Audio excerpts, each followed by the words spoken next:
chapter 2 and verse 42. அப்போஸ்தலர்கள் 2ஆம் அதிகாரம் 42ஆம் வசனம். Can anyone read? யாராவது மீண்டுமாக சத்தமாக வாசிங்க. அவர்கள் அப்போஸ்தலருடைய உபதேசத்திலும் அந்நியோன்யத்திலும் அப்பம் விட்டதிலும் ஜெபம் பண்ணிலும் உறுதியாய் தெரிந்திருந்தார்கள். It is written that continually devoting. அவர்கள் உறுதியாய் தெரிந்திருந்தார்கள். So there should not be any gap. உறுதியாய் தெரிந்திருந்தார்கள் என்று சொல்லும் பொழுது எந்த விதமான இடைவெளி இல்லாமல் இந்த சொல்லப்பட்ட இந்த 4 காரியத்தில் அவர்கள் உறுதியாக தெரிந்திருந்தார்கள். So is our life continually devoted to the Lord in these 4 areas? ஆகவே மேலே சொல்லப்பட்ட இந்த 4 காரியத்தில் இடைவெளி இல்லாமல் தொடர்ந்து அதிலே உறுதியாக இருக்கிறதா என்பதை நாம் சோதித்தறிய வேண்டும். One man of God says, ஒரு தேவனுடைய மனுஷன் இப்படியா சொல்கிறார், the strength of the assembly is decided by how many people will attend the prayer meeting. ஒரு தேவனுடைய மனுஷன் இப்படியாக சொல்கிறார், ஒரு சபையினுடைய கூட்டம் எப்படி முடிவு செய்யப்பட வேண்டும் என்று சொன்னால் எவ்வளவு பேர் ஜப கூட்டத்திற்கு வருகிறார்கள் என்பதை வைத்துதான் அந்த சபைக்கு வருகிறவருடைய எண்ணிக்கை என்று சொல்கிறார். We have got a lot of excuses and reasons. பாருங்க, சபையினுடைய ஜபத்தை கனப்படுத்தாதபடி நமக்கு அநேக முகாந்திரங்கள், அநேக சாக்குப்போக்குகள் இருக்கலாம். But it is God has given a privilege for His children. ஆனால் கூட ஜெபிக்க வேண்டும் என்று சொல்லி தேவனுடைய பிள்ளைகளுக்கு ஸ்லாக்கியத்தை அவர் கொடுத்திருக்கிறார். First Peter 2nd chapter 2 and verse 9. 1 பேதுரு 2ஆம் அதிகாரம் 9ஆம் வசனம். எடுத்து வாசிங்க. 1 பேதுரு 2ஆம் அதிகாரம் 9வது வசனம். Royal priesthood. ராஜரீக ஆசாரிய கூட்டம். So a priest is the person who will represent people on their behalf to the Lord. ஆசாரியர்கள் என்றால் யார்? அவர்கள் மக்களுக்காக தேவனுக்கு முன்பாக நிற்கிறவர்கள். Because we see Lord Jesus Christ also continually praying for the children of God. ஆண்டவராகிய இயேசு கிறிஸ்துவை கூட நாம் பார்க்கும்போது தேவனுடைய பிள்ளைகளுக்காக, நமக்காக அவர் தொடர்ந்து பிதாவினிடத்திலே ஜெபம் பண்ணுகிறவராக காணப்படுகிறார். Here also we are given a privilege as a royal priesthood to represent, to plead, to ask on the behalf of the people of God and submit to our God Father. நமக்கு பேர் என்ன சொல்லப்பட்டிருக்கிறது? ராஜரீக ஆசாரிய கூட்டம். இந்த ஆசாரிய கூட்டம் என்ன செய்ய வேண்டும்? கர்த்தருக்கு முன்பாக, நமக்காக, நம்முடைய ஜனங்களுக்காக, அழிந்து போகிற ஆத்மாக்களுக்காக அவரை நோக்கி ஜெபம் பண்ண வேண்டும், அவரிடத்திலே மன்றாட வேண்டும், அவரிடத்திலே முறையிடுவர்களாக நாம் காணப்பட வேண்டும். Because the privilege is given only for the priest. பாருங்க, யாரு ஆண்டவர் முன்பாக நின்று ஜெபம் பண்ண முடியும்? ஆசாரியர்கள் மாத்திரம்தான். So most of the believers who are coming to the church on Sunday not utilizing the privileges what God has given.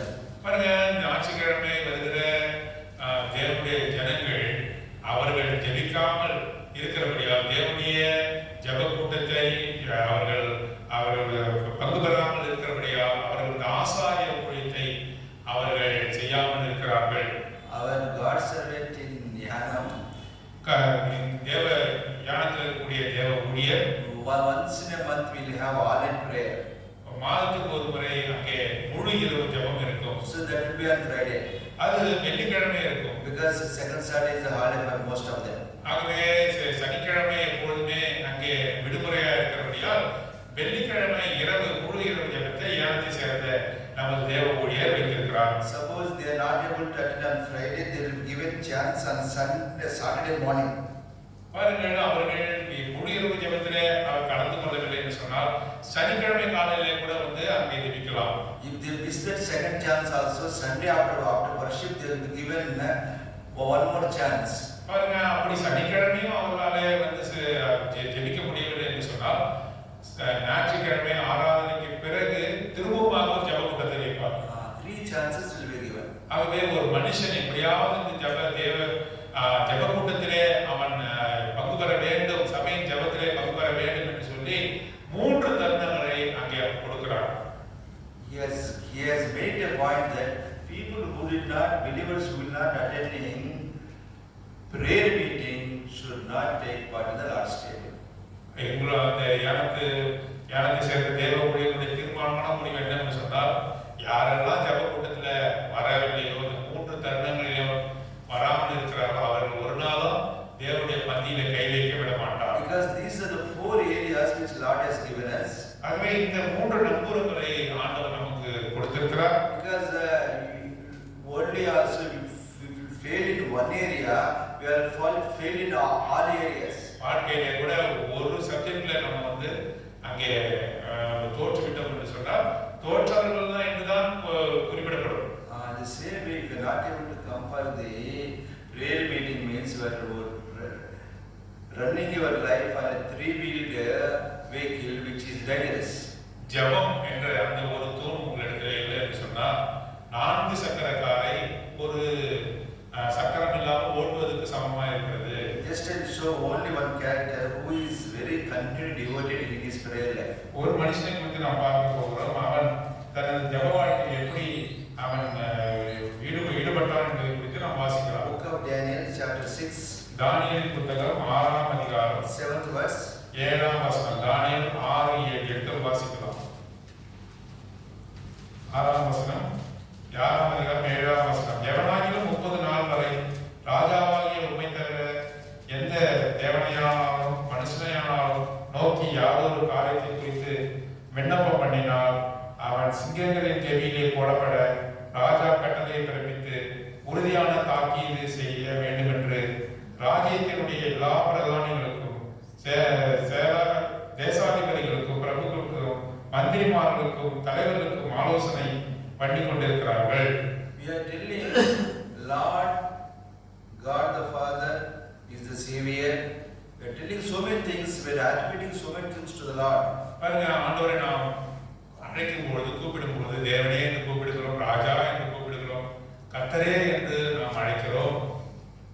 We are really praying only to the God or to other people when we have any situation. பாருங்க, ஏதாவது நம்முடைய வாழ்க்கையில தேவையோ அல்லது பல சூழ்நிலைகள் அங்கே எழும்பும் பொழுது யாரிடம் ஓடுகிறோம், மற்றவரிடத்தில் ஓடுகிறோமா, தேவனிடத்துல நாம் முறையிடுகிறோமா என்பது நாம் யோசித்து பார்க்க வேண்டிய விஷயம். Suppose our children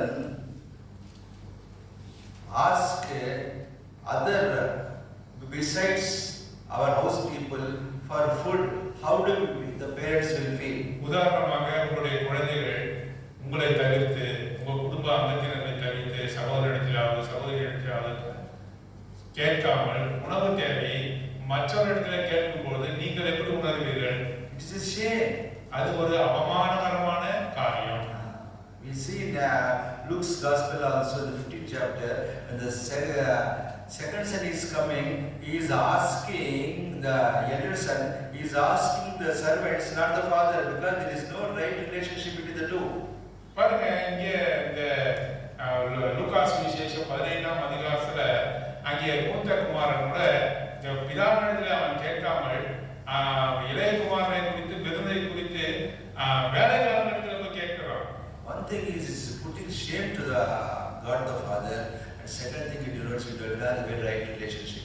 பாருங்க, இதே போல நாம் கர்த்தரிடத்தில் எந்த விண்ணப்பத்தையும் ஏறெடுக்காமல் மக்களிடத்தில் போய் கேட்பது கர்த்தருக்கு பிரியமான காரியம் மற்ற காரியம் மாத்திரமல்ல, அது அவமானகரமாக இருக்கிறது. We don't want to shame the Father.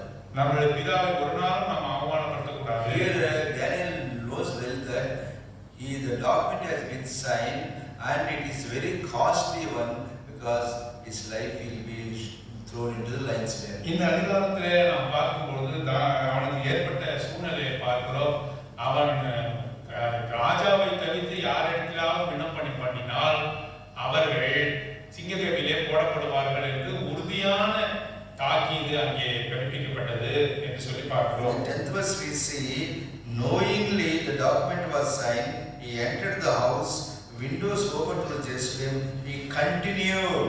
பாருங்க, 10ஆம் வசனத்திலே தானியேலோ என்றால் அந்த பத்திரத்திற்கு கையெழுத்து வைக்கப்பட்டது என்று அறிந்த போதிலும் தன் வீட்டிற்குள்ளே போய் தன் மேலறையிலே எருசலேமுக்கு நேராக பலகலிலே தெரிந்திருக்க அங்கேதான் முன் செய்து வந்தபடியே தினம் 3 வேளையும் தன் தேவனுக்கு முன்பாக முழங்காற்படியிட்டு ஜெபம் பண்ணி ஸ்தோத்திரம் செலுத்தினான். There is no deviation in his pattern. Windows are open, he is kneeling, and that too 3 times as doing previously.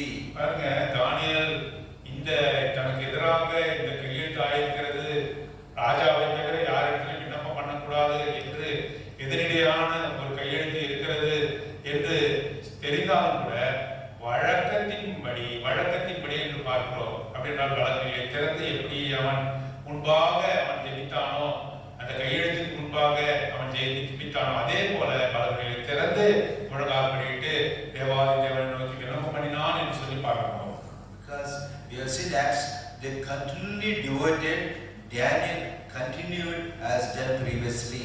அப்போஸ்தலர் நடவடிக்கைகளை வாசித்தவனமாக அவர்கள் உறுதியாய் கருத்திருந்தார்கள், அதிலே எந்தவித மாறுதலும் இல்லை என்று சொல்லி பார்க்கிறோம். அதே போல தானியேலுடைய வாழ்க்கையிலும் ஜெப வாழ்க்கை உறுதியான வாழ்க்கையாக எந்தவித மாறுதலை அவன் செய்யாதபடி எப்பொழுதும் போல அவன் ஜெபிக்கிறவனாக காணப்பட்டான். Gospel according to Luke chapter 9 and verse 62.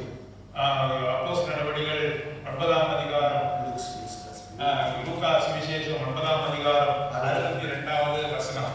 Anyone putting the hand on the plow looking back, he is not fit for the kingdom of the Lord. படிங்க 9ஆம் அதிகாரம் 62வது வசனம். அதற்கு இயேசு கலப்பையின் மேல் தன் கையை வைத்து பின்னிட்டு பார்க்கிற எவனும் தேவனுடைய ராஜ்யத்திற்கு தகுதி உள்ளவன் அல்ல என்றார். Because now the days are coming that we have to stand fast for our faith. பாருங்க, இப்போ இந்த நாட்கள் வந்து கொண்டிருக்கிறது, நம்முடைய விசுவாசத்துக்கு நாம் உறுதியாக இருக்க வேண்டிய நாட்கள் வந்து கொண்டிருக்கிறது. Whether you want to go to for prayer or you want to go to Lions Den. நீங்கள் ஜெப கூட்டத்துக்கு போறீங்களா இல்ல சிங்கி கம்பிக்கு போறீங்களா என்ற ஒரு தாக்கீது உங்கள் மத்தியில வந்தா என்ன செய்வீர்கள்? Because Lord has purchased us by giving his precious blood. ஆண்டவராகிய இயேசு கிறிஸ்துவானவர் தமது விலையேறப்பட்ட இரத்தத்தை கொடுத்து உங்களை மீட்டுக் கொண்டிருக்கிறார். That's why God is asking, I have purchased you, you are so precious to me. Now I want to tell you that how much precious I am for you to you. பாருங்க, என்னுடைய விலையேறப்பட்ட இரத்தத்தை கொடுத்து உங்களை மீட்டிருக்கிறேன்.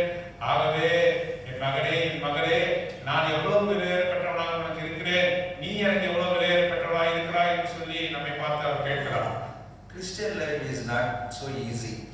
கிறிஸ்துவ வாழ்க்கை என்பது ரொம்ப சுலபமான ஒரு வாழ்க்கை அல்ல. It is very costly one. அது ரொம்ப விலையேறப்பட்ட வாழ்க்கை. Are we ready to pay the price for it? அந்த வாழ்க்கைக்கு என்று நாம் கிரயம் செலுத்த ஆயத்தமாக இருக்கிறோமா? Because Lord has already paid the price. ஆண்டவராகிய இயேசு கிறிஸ்து உனது வாழ்க்கையை விலைக்கிரயமாக வாங்கி இருக்கிறார். That's why God is telling, I am the way, truth and life. This is the way. ஆகவேதான் ஆண்டவர் நானே வழி சத்தியம் ஜீவனுமாய் இருக்கிறேன், இதுவே வழி என்று சொல்கிறார். So the costly is the way. ஆகவே இந்த வழியானது விலையேறப்பட்டதாக இருக்கிறது. There is so many disciples we have seen reading in the Bible who have paid the price. பாருங்க, தேவனுடைய சீடர்களை குறித்து நாம் ஆண்டவராகிய இயேசு கிறிஸ்துவினுடைய சீஷர்களை குறித்து பார்க்கிறோம். தங்கள் ஜீவனையும் அருமையாய் நாம் ஒப்பு கொடுத்தார்கள் என்று சொல்லி வாசிக்கிறோம். It is now our turn. இப்பொழுது இது நமது வேலை. Are we ready to pay the price? நாம் இந்த கிரயத்தை கொடுக்க அவருக்குன்னு நம்ம வாழ்க்கையை தத்தம் செய்ய ஆயத்தமாக இருக்கிறோமா? We want to turn back. ஆகவே இல்லை என்று சொன்னால் நமது புதுகை காட்ட ஆயத்தமாக இருக்கிறோமா? Here Daniel is ready to pay the price. ஆகவே தானியேலும் கூட தனக்கு எதிராக தாக்கீது உண்டு பண்ணப்பட்ட பொழுதும் கூட அவன் கிரயத்தை செலுத்த ஆயத்தமானான். So what about us? நம்மை குறித்ததான காரியம் என்ன? Because now it is a time of demanding. ஆண்டவர் ஒவ்வொருவரையும் கணக்கு கேட்கிறார். Because what of God says, Lord has tasted death for each one of us. தேவனுடைய வார்த்தை சொல்கிறது, நம்ம ஒவ்வொருவருக்காக அவர் மரணத்தை ருசி பார்த்தார் என்று வார்த்தை சொல்கிறது. Now God is asking each one of us, are you ready? நீங்கள் அவருக்கென்று உங்களுடைய வாழ்க்கையை ஒப்பு கொடுக்க ஆயத்தமாக இருக்கிறீர்களா என்று சொல்லி ஆண்டவர் So பார்த்து many கேட்கிறார். people who have not yet known the Lord, I have chosen you. பாருங்க, I have chosen you. ஆண்டவர் உங்களை தேர்ந்தெடுத்துக் கொண்டேன் என்று சொல்கிறார். Now it is your duty to choose me or the world. என்னை நீங்கள் தேர்வு செய்து கொள்ள வேண்டும் என்று அவர் விரும்புகிறார், அல்லது இந்த உலகத்தை நீங்கள் தேர்வு செய்து கொள்வீர்களா என்று கேட்கிறார். Daniel is ready to pay the price. தானியேல் கூட கிரயம் செலுத்த ஆயத்தமாக இருந்தான். Because he is in a good position. தானியேல் பிரதானியாக அங்கே காணப்பட்டான். He is very comfortable position. அவனுக்கு எல்லாமே சுகமா இருந்தது. wanted to pray, he would have closed the doors and he would have not knelt. Maybe 3 times he can make it 1 time because God knows he would have made excuses. பாருங்க, அவன் அந்த நாட்டிலே பிரதானியாக இருந்தான், தலை சிறந்தவனாக இருந்தான், முக்கியமான அதிபதியாக இருந்தான். இருந்த பொழுதும் கூட அவன் ஒரு நாளும் கதவை அடைத்துக் கொள்ளவில்லை, சாதனங்களை மூடவில்லை. அவன் 3 வேளை ஜெபிப்பதற்கு பதிலாக 1 வேளை ஜெபிக்கவில்லை. அந்த தாக்கீது அவனுக்கு எதிரடியாக இருந்தாலும் கூட எப்பொழுதும் போல அவன் ஜெபித்தான் என்று சொல்லி நம்ம வேதத்தில் வாசிக்கிறோம். Continue devoted. ஆகவே உறுதியாய் கருத்திருங்கள். So Christian life is not that only we are Sunday Christians. நாம ஞாயிற்றுக்கிழமை வருகிற கிறிஸ்துவ மாத்திரம் இருக்கக்கூடாது. Or December 31st New Year Christians. சில பேர் டிசம்பர் மாதம் 31ஆம் தேதி தான் அங்க ஆலயத்துக்கு வருவார்கள். அப்படிப்பட்டவர்களா இருக்கக்கூடாது. Because so many of our people are not able to come because they have not tasted that this life is going to end and we have to give account for the Lord.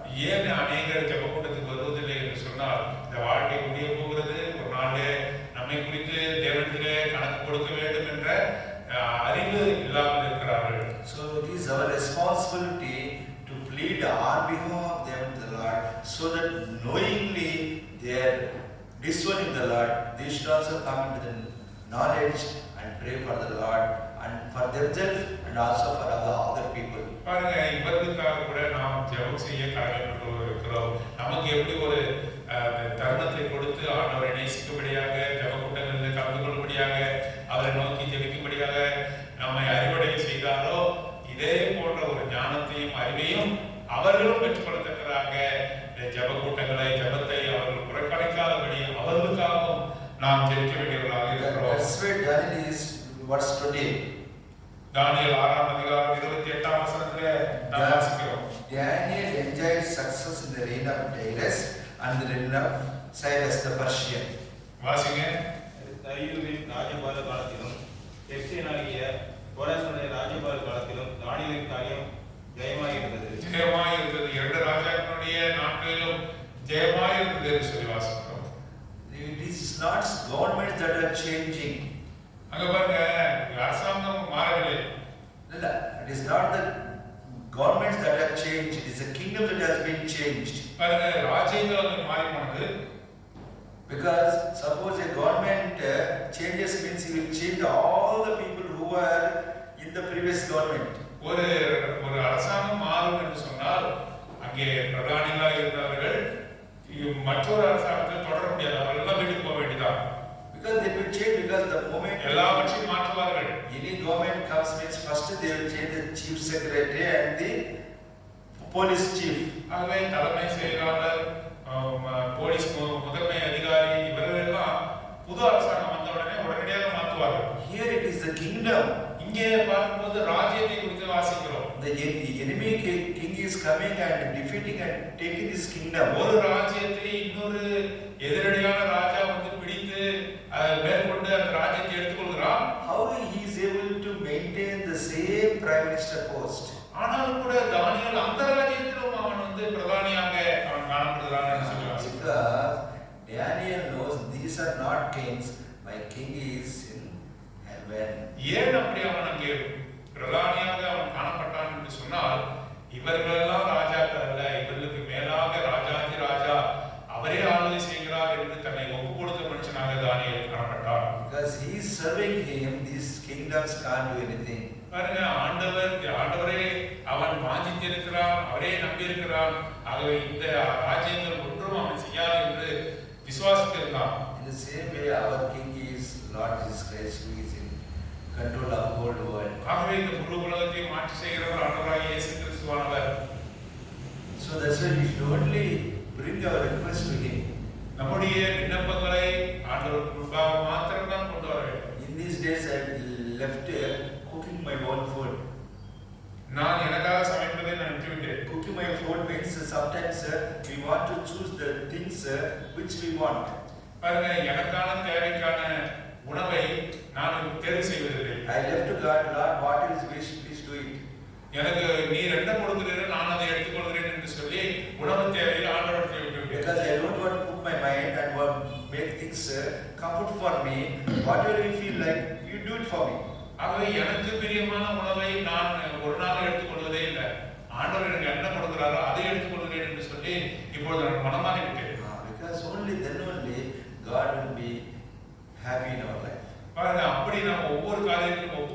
தான் ஆண்டவர் நம்முடைய வாழ்க்கையில மகிழ்ச்சியாக இருப்பார். So whatever we know, we should be able to do it continually. எதெல்லாம் நம்ம அறிந்து வைத்திருக்கிறோமோ, 4 நங்குரங்களை நாம் அறிந்து வைத்திருக்கிறோம், அதிலே உறுதியாக கருத்திருக்கிறவர்களாக நாம் காணப்படும். May Lord give us the understanding to devote Him to continually till our end of life on this earth. ஆகவே நம்முடைய வாழ்க்கையை முழுவதுமாக தத்தம் செய்து அவர்களை உறுதியாய் பின்பற்றுவர்களாக காணப்பட தேவதாமே நமக்கு உதவி செய்வார்.